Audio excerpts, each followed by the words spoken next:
Well, if you can achieve slowing down, which is the most important, but the hardest goal, but you want to try it. Lots of times that's all you need to do, okay? But many clutterers have tried that themselves and failed. In terms of the mechanics of how you go about changing cluttering, it's often the case that if you get, it sounds so simple, but if you get someone to slow down, a lot of the problems fall away. If I slow down, it gives me more time to do the language processing and to figure out those tough multisyllabic words, which I might otherwise struggle over. So you can kill a lot of birds with one stone by managing speech rate.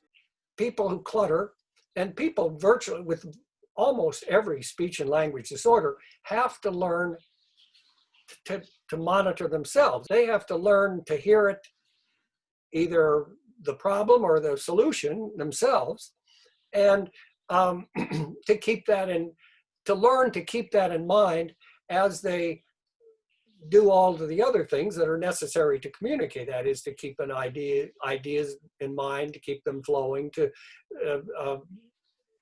communicate clearly and articulate correctly, and so on.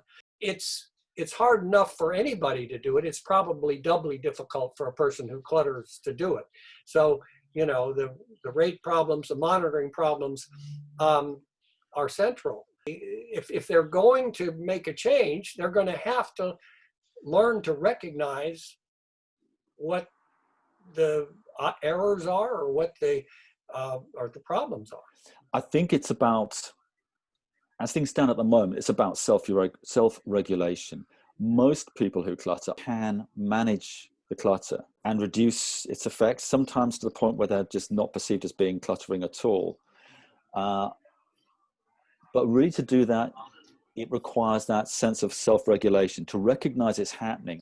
Another thing to do is to speak as naturally as possible. In other words, to learn to use the correct linguistic stress. And this is where, again, that poetry and so on can help. Sometimes just thinking about all of those prosody kinds of things, getting the pauses in the right place will make a big difference. Clutterers often have articulation problems, but they're usually not consistent. Unlike someone that just has an articulation disorder, they have mispronounced their S's, for example. It depends on the word, depends on the situation with the person who clutters. So any articulation or specific language problems that are there should be addressed, because as those can be addressed, and as the person learns to monitor those and to think about those, they become much more understandable. Well, that kind of goes along with concentrating on how they're talking. Remembering the listener is an important one. Clutterers are often kind of oblivious to what the listener is doing. If the person is going, what?